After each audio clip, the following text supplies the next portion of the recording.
Alhamdulillahi Rabbil Alamin. Alhamdulillahilladzi anzala as-sakinata fi qulubil mu'minin liyazdadu imanan ma'a imanihim. Asyhadu an la ilaha illallah wahdahu la syarika lah wa asyhadu anna Muhammadan abduhu wa rasuluhu la nabiyya wa la rasula ba'dah. Allahumma salli wa sallim ala nabiyyina Muhammadin wa ala alihi wa ashabihi wa man tabi'ahum bi ihsanin ila yaumiddin. Ya ayyuhalladzina amanu taqullaha haqqa tuqatih wa la tamutunna illa wa antum muslimun. Allahumma inna nas'aluka ilman nafi'an wa rizqan tayyiban wa amalan mutaqabbalan. Rabbi zidna ilman warzuqna fahman. Dumateng para bapak, para ibu, para sederek, para jamaah Musholah Al-Fat yang semoga senantiasa diberkahi dan dirahmati oleh Allah Azza wa Jalla. Alhamdulillah, pada kesempatan malam yang berbahagia kali ini, malam yang cerah kali ini, kita semua masih diberikan limpahan nikmat dari Allah Jalla wa Ala, sehingga kita bisa kembali menghadiri kajian rutin di malam Ahad ini. Kita berharap kepada Allah Subhanahu wa Ta'ala agar Allah berkenan melimpahkan kepada kita semua ilmu yang bermanfaat, sehingga bisa kita amalkan dalam kehidupan kita sehari-hari sebagai bekal kelak berjumpa dengan Allah Jalla wa Ala. Amin ya rabbal alamin. Salawat dan salam tak lupa kita curahkan kepada Nabi Agung kita, Nabi Muhammad Sallallahu Alaihi Wasallam. Mudah-mudahan tercurah kepada keluarga beliau, para sahabat beliau, dan seluruh umatnya yang berusaha istiqomah di atas sunnah-sunnahnya hingga akhir nanti. Amin ya rabbal alamin. Ma'asyiral muslimin rahimani wa rahimakumullah.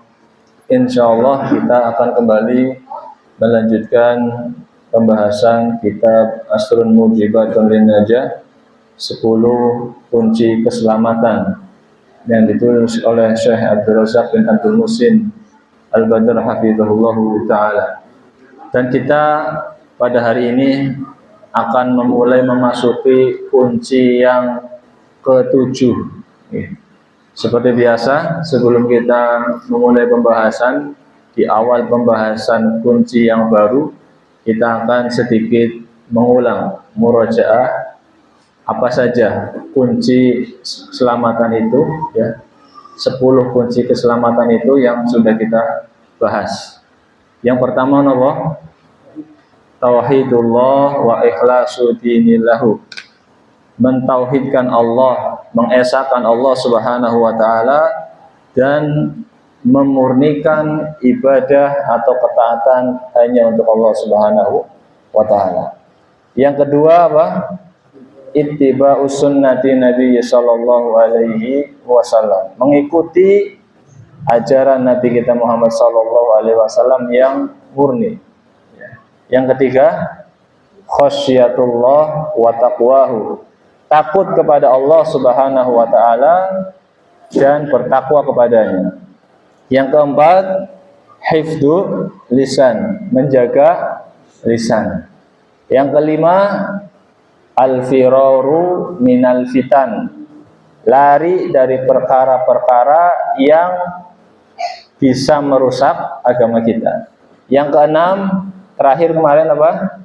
Kasratud du'a wal luju'i ilallah, memperbanyak doa dan bersandar hanya kepada Allah Subhanahu wa Ta'ala. Nah, sekarang yang ke-7, yaitu al-mujibus sabi. Kunci yang ke-7, mulazamatut taubati wal istighfari.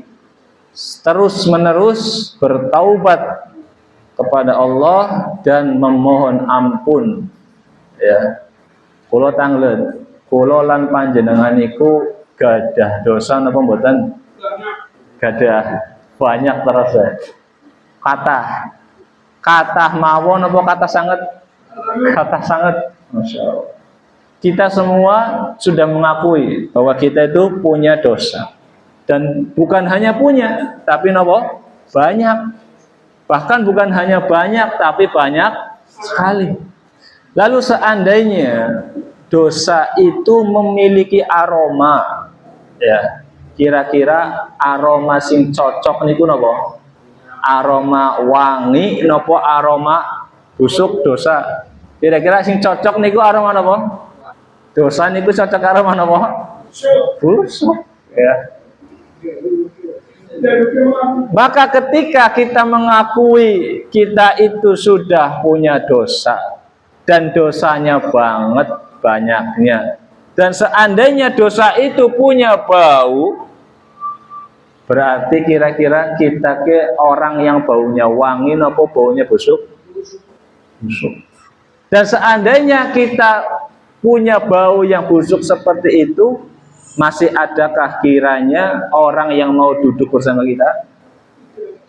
Tidak ada. Sebagaimana perkataan seorang ulama, ya, yang bernama Muhammad bin Wasi', ya, seorang ulama tabi'in, ya, seorang ulama ahlul hadis, ya, masya Allah. Beliau mengatakan, laukana lidzunubi rihun, seandainya dosa itu memiliki bau, majalasa ilayya ahadun, tidak akan ada yang mau satupun orang duduk denganku. Seorang ulama saja mengatakan seandainya dosa itu memiliki bau, maka sungguh tidak akan ada satu orang pun yang mau duduk denganku. Ini seorang ulama, ahli ibadah, ahli ilmu, mengatakan seandainya dosa itu punya bau, maka sungguh tidak ada satupun orang yang mau duduk denganku. Ini berarti ulama tersebut mengakui banyaknya apa? Dosanya. Sehingga beliau mengatakan seandainya dosa itu punya bau, gak akan ada satu orang pun yang duduk denganku. Maka bagaimana dengan diri kita, Pak? Panjenengan bisa nek gelem jagung bareng teng mriki kumpul mirengaken kula matur niku bukan karena apa-apa, tapi karena Allah tutupi dosa-dosa kita. Bukan karena yang di depan ini lebih mulia daripada panjenengan, bukan. Tapi karena dosa itu enggak berbau dan Allah menutupi aib-aib kita. Maka seandainya dosa itu berbau, sungguh nggak akan ada manusia yang mau duduk di dekat kita, satu pun nggak ada yang mau. Ya. Apalagi tadi kita sudah mengakui bahwa dosa kita apa? Banyak. Berarti baunya bau banget, lamona dosa itu punya bau. Ya. Tapi anehnya, terkadang ada orang itu mengatakan, aku dongnya salah apa sih ya? Aku dongnya apa? Dosa apa? Ya. Seakan-akan apa? Dia nggak punya salah, dia nggak punya dosa. Lawang Rasulullah Shallallahu Alaihi Wasallam mengatakan, kullu bani Adam khotoun. Setiap manusia atau bani Adam, anak Adam itu apa? Khotoun, pernah berbuat salah. Wa khairul khotoin, dan sebaik-baik orang yang berbuat salah at-tawabun, yaitu yang mau bertaubat kepada Allah Subhanahu wa ta'ala. Tidak ada orang tidak punya salah, tidak ada orang tidak punya dosa. Bahkan Nabi Adam, nenek moyang kita, pernah berbuat salah napa mboten? Pernah berbuat dosa. Kesalahan beliau adalah apa? Ketika Allah melarang agar tidak dekat-dekat dengan pohon itu di surga, namun Nabi Adam melanggarnya. Bahkan Nabi Adam memakan apa? Buahnya. Disebabkan karena apa? Karena hasutan, karena rayuan iblis. Makanya Allah mengingatkan, ketika Nabi Adam sudah memakan itu dengan istrinya, yaitu Hawa, Allah berkata kepada Adam, wa nadahuma rabbuhuma, maka Allah memanggil, menyeru Adam dan Hawa, alam anhakuma antilkuma syajarah, bukankah aku telah melarang kalian berdua untuk memakan atau untuk mendekati pohon tersebut? Wa aqul lakuma inna syaitana lakuma aduwwun mubin, Dan bukankah aku telah mengatakan kepadamu bahwa setan itu musuh yang nyata bagi kalian. Surat Al-A'raf ayat 22. Nabi Adam melakukan apa? Kesalahan. Sudah diingatkan oleh Allah Subhanahu wa taala. Lalu ketika Nabi Adam ini telah melakukan kesalahan bersama istrinya, apa yang Nabi Adam lakukan? Dia bertaubat kepada Allah Subhanahu wa taala, mengakui kesalahannya, menyadari kesalahannya.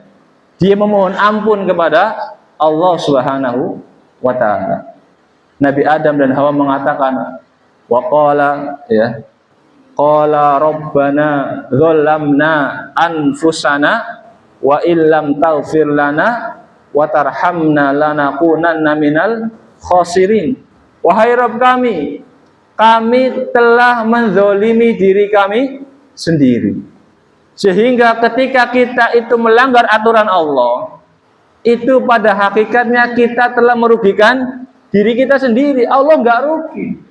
Panjenengan kulolan panjenengan ketika melanggar aturan syariat Allah Subhanahu wa taala, itu Allah nggak rugi sama sekali. Makanya doanya Pak, Rabbana dzalamna anfusana.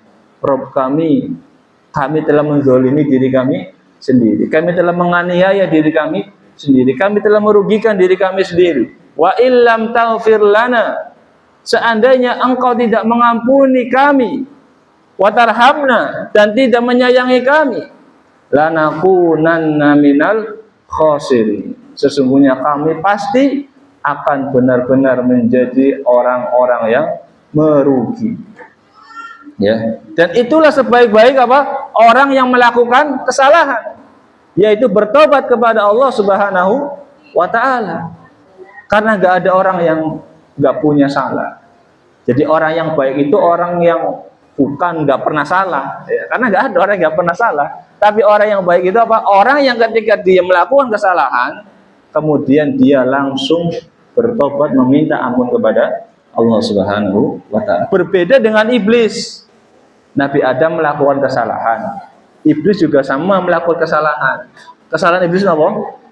Tidak mau melaksanakan perintah Allah untuk apa? Sujud kepada Adam alaihissalam. Ketika Allah mengatakan dalam surat Al-A'raf ayat 11, Allah berfirman, "Qulna lil malaikati isjudu li Adama fasajadu." Kami katakan kepada para malaikat agar sujud kepada Adam, maka para malaikat pun sujud semuanya, illa iblis, kecuali iblis.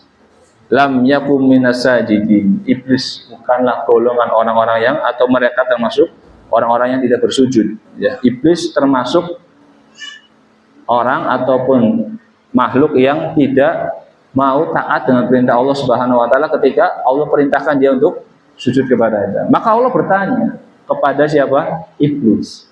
Ya. Ma mana'aka alla tasjuda id amartuk. Wahai iblis, kenapa? Apa yang menghalangimu untuk sujud kepada Adam ketika aku perintahkan engkau sujud? Ya. Kata iblis menjawab, ana khairum minhu. Aku ini lebih baik daripada Adam. Khalaqtani min nar wa khalaqtahu min tin. Engkau ciptakan aku dari api, sementara engkau ciptakan Adam dari tanah. Ya. Iblis ketika menolak perintah Allah Subhanahu wa taala, bukannya dia mengaku salah, bukannya dia bertaubat, malah apa? Dia sombong, mengatakan aku lebih baik daripada Adam. Engkau ciptakan aku dari api, sementara engkau ciptakan Adam dari tanah. Aku lebih mulia dari Adam, dan aku lebih hidup dahulu di sini daripada Adam. Di balik jawaban iblis ini, Pak, itu seakan-akan iblis itu protes kepada Allah Subhanahu wa taala. Bisa nih kok aku sing kok sujud bareng Adam, ya wong aku luwih apik daripada Adam. Salah jenengan, ya. Salah kok wahai Allah. Bisa nih kok aku sing kok sujud, ya. Bisa nih aku sing luwih senior, kan iblis lebih senior dibanding apa? Adam, diciptakan lebih dahulu. Bisa nih sing senior kok menghormati sing junior, salah. Ya. Ini di balik jawaban itu ada protes terhadap perintah Allah Subhanahu wa taala, kesombongan iblis. Harusnya sing senior hormat ning sing junior hormat kepada senior. Kok malah senior dikongkon sujud maring junior? Ya ora gelem. Salah diperintah. Seakan-akan apa? Seperti itu. Akhirnya apa? Wis salah ora gelem sujud, nolak karena apa? Kesombongan, seakan-akan menyalahkan yang memerintah, yaitu siapa? Allah Subhanahu wa taala. Ya. Akhirnya apa? Akhirnya iblis pun dihukum, dikeluarkan dari apa? Surga. Allah berfirman, qala fahbit minha, turunlah kamu dari surga wahai iblis, fama yakunu laka an tatakabbaru fiha, karena kamu tidak layak menyombongkan diri di dalam surga. Fahruj innaka minas shahirin, keluarlah kamu, sesungguhnya kamu termasuk orang-orang yang hina. Akhirnya iblis apa? Dihukum oleh Allah Subhanahu wa taala, dikeluarkan dari surga. Apakah iblis kemudian lantas mengaku bersalah, menyadari kesalahannya ketika dihukum Allah Subhanahu wa taala? Tidak, ternyata. Wis tadi perintah pertama orang gelem, kayak orang sujud, ditambah alasannya menyombongkan diri, wis dihukum, tetap bae orang gelem sadar. Ya. Justru malah menyalahkan Allah Subhanahu wa taala. Ya. Akhirnya dia mohon kepada Allah, qala anzirni ila yaumi yub'atsun. Ya Allah, tangguhkan aku sampai hari pembalasan. Panjangkan umurku sampai hari apa? Hari dibangkitkan atau hari pembalasan. Qala innaka minal mundzirin. Maka Allah mengabulkan permintaan iblis. Inilah Pak, di antara kasih sayang atau maha luar biasanya Allah. Iblis sing wis durhaka bae donga jaluk di apa? Dikabul. Jaluk apa? Jaluk sampai hari dibangkitkan umurnya dikabulkan oleh Allah Subhanahu wa taala. Ya. Kemudian iblis mengatakan, qala fa bima aghwaytani la aqudanna lahum siratal mustaqim. Bukannya menyadari, bukannya mengakui kesalahannya, bukannya bertobat, bukannya minta ampun kepada Allah Subhanahu wa taala, dia malah menantang. Kata dia, karena engkau telah menghukum saya tersesat wahai Allah, saya akan benar-benar menghalang-halangi mereka, yaitu anak Adam manusia, dari jalan engkau yang lurus. Surat Al-A'raf ayat 16. Jadi ini perbedaan tadi Pak ya. Nabi Adam melakukan apa? Kesalahan. Iblis juga melakukan apa? Kesalahan. Namun yang menjadikan kedudukan Nabi Adam mulia adalah apa? Ketika dia berbuat salah, dia menyadari kesalahannya, bertobat kepada Allah dan meminta ampun kepada Allah Subhanahu wa taala. Sementara iblis, dia berbuat salah, kemudian dibarengi dengan kesombongan, dibarengi dengan tidak mau bertobat dan memohon ampun kepada Allah Subhanahu wa taala. Akhirnya apa? Akhirnya laknat dan hukuman Allah kepada iblis tetap abadi sampai hari kiamat. Nah, saiki kula panjenengan paniru sapa ya. Kalau niru Adam ya, ketika kita berbuat salah mestinya napa? Menyadari kesalahannya dan bertobat kepada Allah Subhanahu wa taala, minta ampun. Tapi orang-orang yang berbuat kemaksiatan, berbuat dosa, berbuat salah, enggak mau bertobat kepada Allah, berarti dia ikut jalannya siapa? Jalannya syaitan, ya. Maka di sini pentingnya seorang hamba untuk mulazamatut taubat, yaitu apa? Terus-menerus bertobat kepada Allah Subhanahu wa taala, supaya apa? Supaya selamat, ya. Makanya sangat tepat ya, jika Syekh Abdul Razak bin Abdul Muhsin ini di kunci yang ketujuh ini beliau mencantumkan judul mulazamatut taubat wal istighfar, terus menerus bertaubat dan memohon ampun. Ya, sekarang taubat niku artinya nopo? Ya, taubat itu secara bahasa artinya kembali. Ya, artinya apa? Kembali. Adapun makna taubat adalah ar-ruju'u minadz-dzambi ila ta'at. Taubat itu ya, kata Syekh Muhammad bin Shalih Al-Utsaimin, kembali dari maksiat kepada Allah menuju ketaatan kepada Allah. Jadi kembali dari perbuatan maksiat kemudian menuju kepada ketaatan kepada Allah Subhanahu wa taala.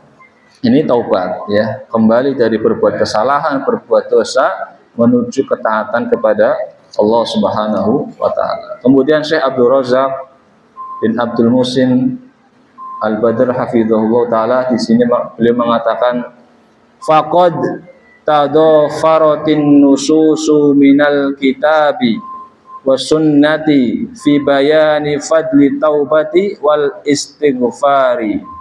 Sungguh banyak sekali dalil-dalil yang mendukung bahwasanya kita itu diperintahkan untuk terus-menerus bertaubat dan beristighfar minal kitabi was sunnah, baik itu dari Al-Qur'an maupun dari hadis-hadis Nabi Muhammad sallallahu alaihi wasallam fi bayani fadli taubati wal istighfar, di dalam menerangkan tentang keutamaan bertaubat dan beristighfar.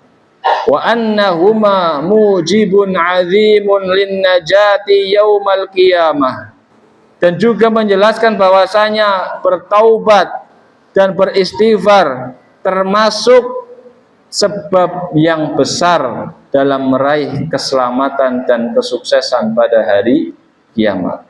Di antara dalilnya bahwasanya bertaubat dan beristighfar adalah cara untuk meraih keselamatan. Firman Allah Subhanahu wa taala dalam surat An-Nur ayat yang ke-31. Surat apa, Pak? An-Nur ayat yang ke-31. Allah Subhanahu wa taala berfirman, "Wa tubu ilallahi jami'an ayyuhal mu'minun la'allakum tuflihun." Dan bertobatlah kalian semua kepada Allah, wahai orang-orang yang beriman, supaya nopo? La'allakum tuflihun, supaya kalian itu beruntung. Beruntung niku nopo, Pak? Beruntung niku berarti ketika seseorang mendapatkan sesuatu yang ia inginkan. Itu namanya apa? Beruntung. Yang ia idam-idamkan dan dijauhkan dari sesuatu yang ia khawatirkan. Itu namanya apa? Beruntung. Ya, beruntung itu berarti seseorang, ketika seseorang itu ya mendapatkan apa yang dia inginkan dan dijauhkan dari apa yang dia khawatirkan. Ini namanya beruntung. Contohnya mungkin dalam kehidupan dunia pengen panjenengan, kula panjenengan pengen gadah istri yang solihah. Solihah bukan soleh ya, istri apa? Solihah ya. Terus jenengan dapat, berarti jenengan orang yang beruntung ya.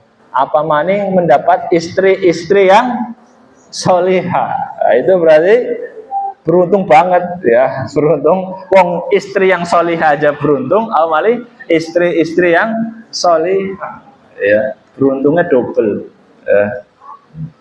Ini orangnya beruntung ya, artinya mendapatkan sesuatu yang dia idamkan dan dijauhkan dari sesuatu yang dia khawatirkan ya.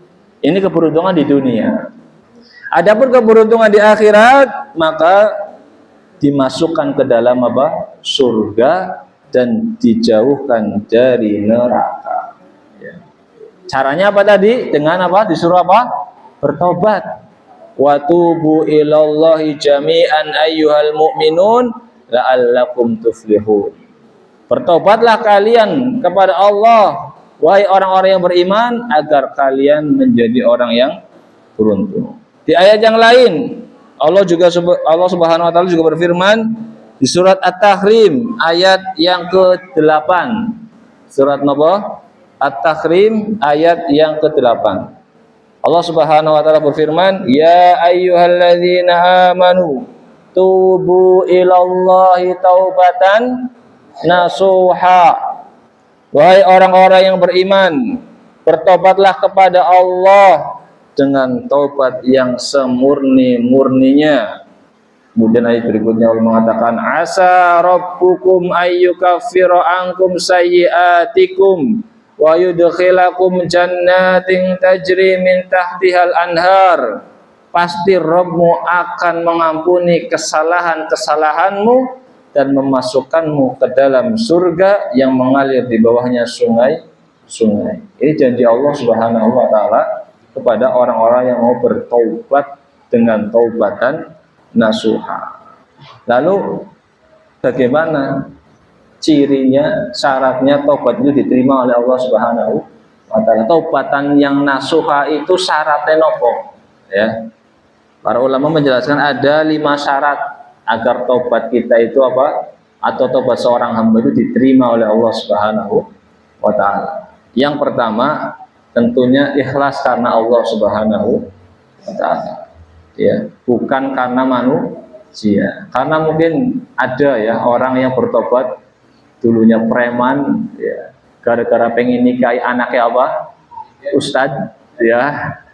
Dia langsung apa? Bertobat eben oleh apa? Anaknya ustadz. Ya, ini berarti taubatnya bukan karena Allah Subhanahu wa taala. Ya. Atau orang yang mungkin nggak pernah atau jarang sholat ke masjid karena gara-gara dia lagi nyalon, ya akhirnya dia apa? Sholat ke masjid supaya apa? Supaya katon agamis, ya kayak calonnya agamis, ya nyoblosnya kayak baik, ya bisa jadi seperti itu. Ya. Maka taubatnya yang pertama harus apa? Harus ikhlas karena Allah Subhanahu wa taala. Meskipun kita nggak memvonis Pak ya, kalau ada yang seperti itu ya kita nggak boleh vonis wafat berarti orang ikhlas, nggak bisa ya. Karena masalah hati itu masalah gaib, yang tahu adalah orang tersebut dan Allah Subhanahu wa taala. Nah, yang kedua menyesali ya, seperti tadi Nabi Adam menyesali perbuatan maksiatnya. Ya, harus menyesali dan bersedih. Yang ketiga meninggalkan. Nggak cuma nyesel tok tapi nggak ditinggalkan ya, meninggalkan perbuatan maksiat tersebut ya. Kalau mungkin dia tadinya misalkan minum minuman keras ya, berarti dia harus tinggalkan minum minuman keras. Kalau tadinya dia jarang sholat fardu jarang, maka dia harus menunaikan sholat fardu. Ini kalau kaitannya dengan Allah Subhanahu wa taala langsung dosanya. Adapun kalau kaitannya dosanya dengan hubungan ada kaitannya dengan manusia, misalkan pernah menzolimi, pernah memukul, misalnya utang orang sauri, misalkan, maka harus apa? Cara bertobatnya minta ampun kepada Allah Subhanahu wa taala dan penuhi hak orang yang dizolimi tersebut. Ya, syaratnya itu. Yang keempat, bertekad untuk tidak melakukannya kembali. Bertekad ya, berusaha kuat.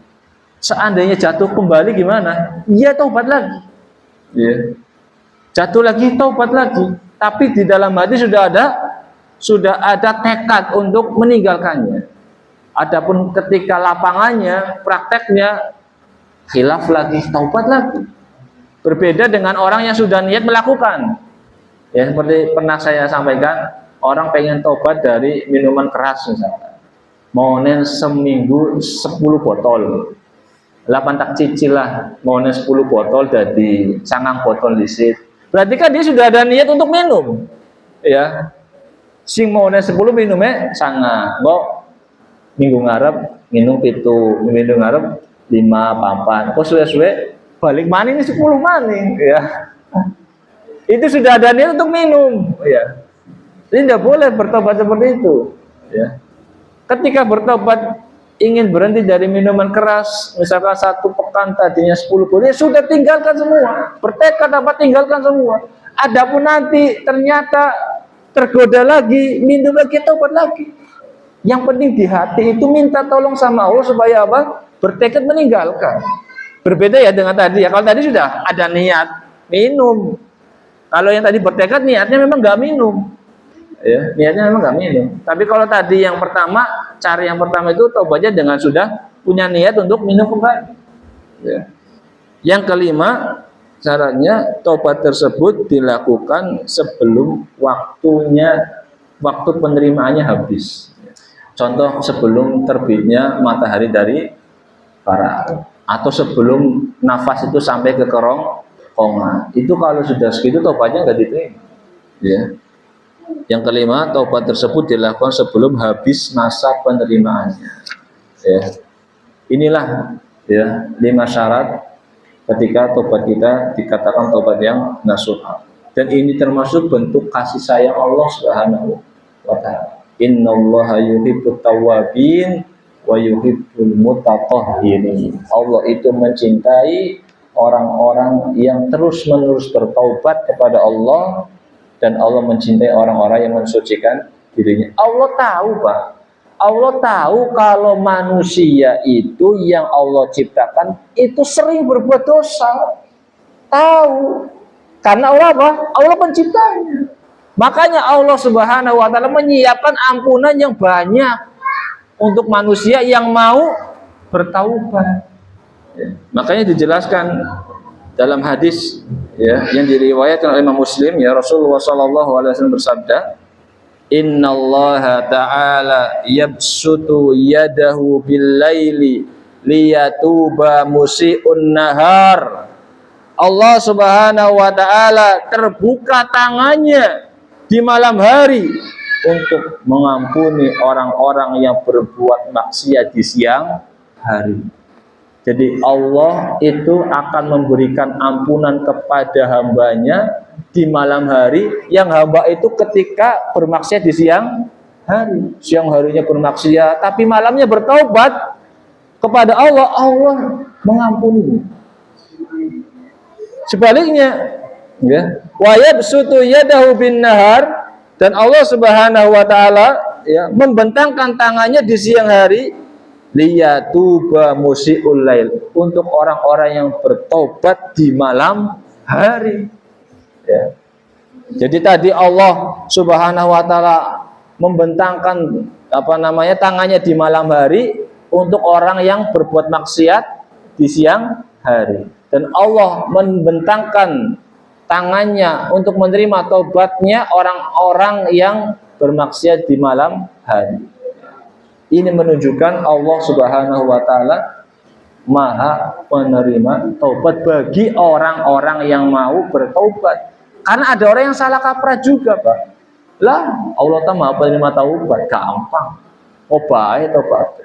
Bukan begitu maksud memahami Allah yang Maha menerima taubat adalah orang-orang yang benar-benar serius. Ya. Karena itu bisa jadi bisikan setan, itu gampang Allah Ta'ala menerima taubat.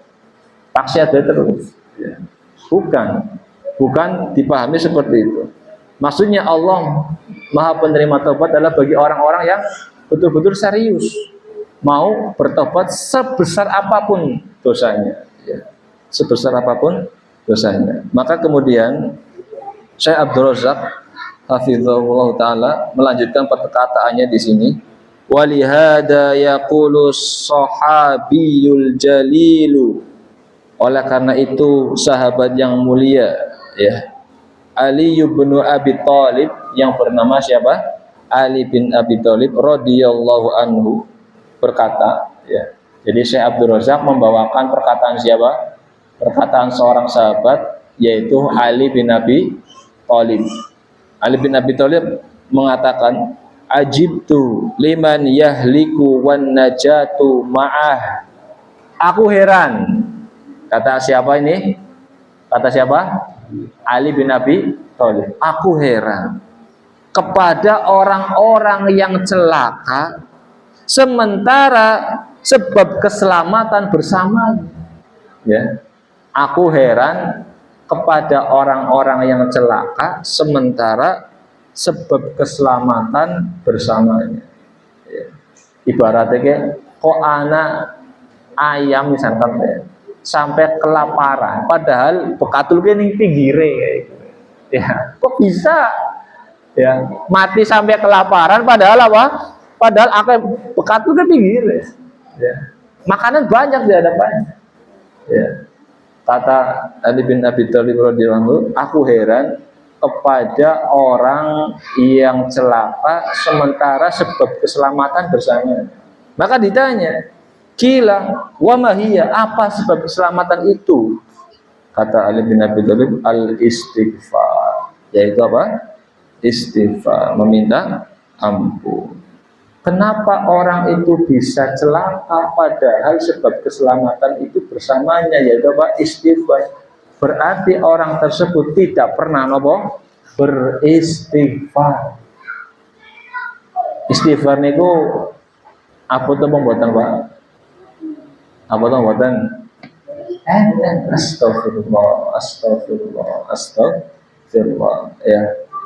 Maka Rasulullah SAW ya mengatakan, bersabda, man lazimal istighfar, barang siapa yang senantiasa beristighfar, ja'alallahu lahu min kulli hammin farajan, Allah akan jadikan untuknya kelapangan dari segala keresahan. Wa min kulli dikin makhrajan, dan jalan keluar dari segala kesempitan. Wa razaqahu min haitsu la yahtasib, dan Allah akan beri rezeki dari arah yang tidak disangka-sangka. Maka perbanyak istighfar. Perbanyak istighfar ini tentunya di luar setelah sholat ya. Kalau setelah sholat kita disunahkan hanya berapa? 3 kali. Astagfirullah, astagfirullah, astagfirullah. Maksudnya ini perbanyak istighfar di luar pada sholat. Ya, panjenengan misalkan lagi ngelamun, ngomong, apa perjalanan, perbanyak apa? Istighfar. Pulang kajian, ya, sambil naik motor, perbanyak apa? Istighfar. Wahum di apa namanya di sepertiga malam terakhir kita perbanyak apa?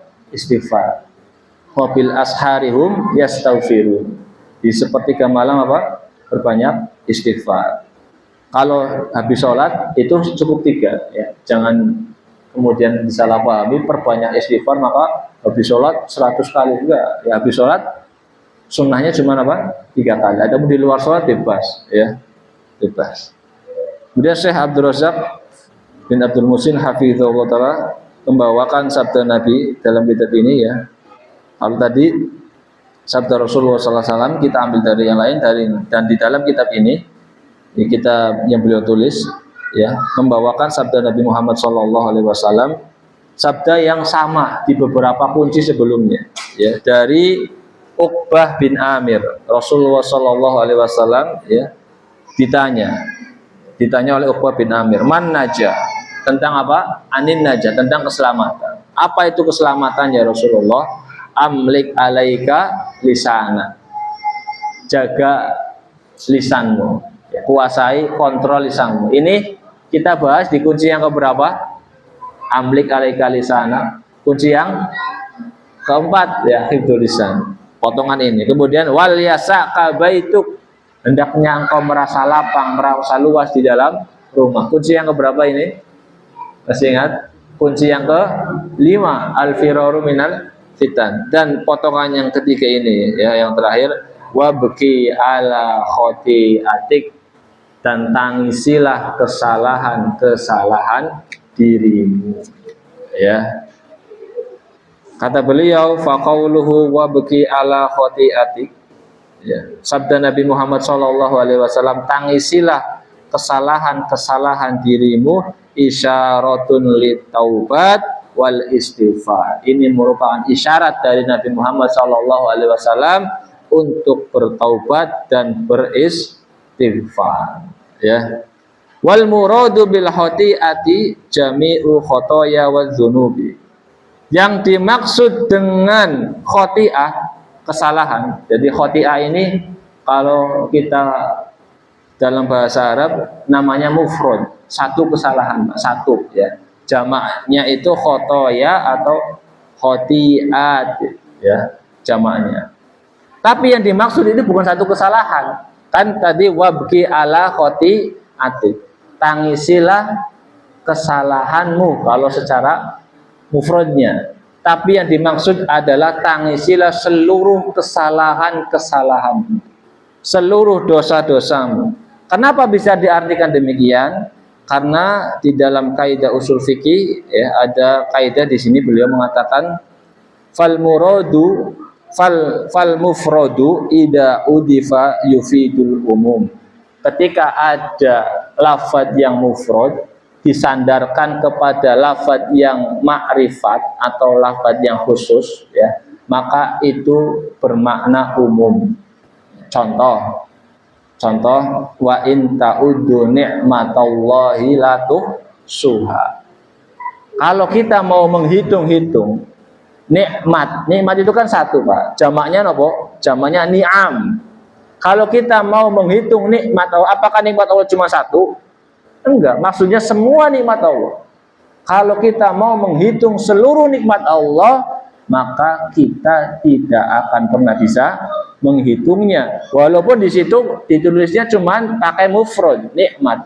Tapi kata nikmat disandarkan kepada Allah, disandarkan kepada yang makrifat, ini bermakna umum, bermakna seluruh nikmat. Sama dengan tadi, wabki ala khotiatik, tangisilah kesalahanmu, walaupun lafadznya pakai lafadz mufrad ya. Karena disandarkan kepada kamu, kepada ka makrifat ya, maka menjadi umum. Maksudnya adalah tangisilah seluruh kesalahan dirimu. Maka hendaknya seseorang itu lebih sibuk menangisi kesalahannya, menyesali kesalahannya, bukan malah apa? Sebaliknya, mencari-cari kesalahan orang lain, menyesali kesalahan orang lain, mencari-cari kekurangan orang lain. Karena ketika kita sibuk mengkoreksi dan mencari-cari kesalahan orang lain, pada saat itu kita pasti lupa dengan kesalahan sendiri ya, pasti lupa. Dan seseorang yang sudah mengetahui bahwa dirinya itu banyak salah, namun tidak mau menangisinya, tidak mau memperbaikinya, maka itu musibah yang besar ya. Sudah masuk waktu isya ini ya. Terakhir ya, kami sampaikan bawakan perkataan dari Abdullah bin Mubarak rahimahullah ta'ala. Kata beliau, min a'dami masoibi lirrajuli an ya'lama min nafsihi taqsiran wala yubali wala yahzanu alaihi.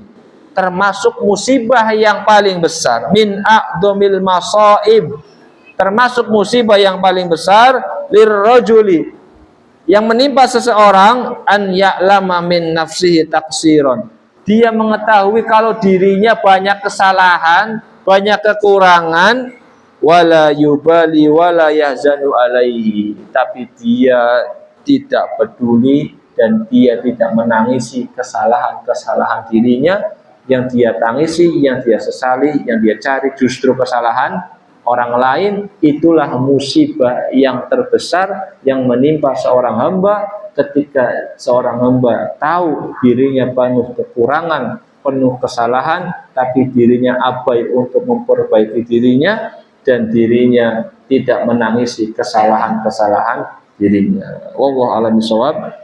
Ini saja yang bisa kita sampaikan pada kesempatan yang singkat kali ini. Mudah-mudahan bermanfaat, terutama untuk diri kami pribadi.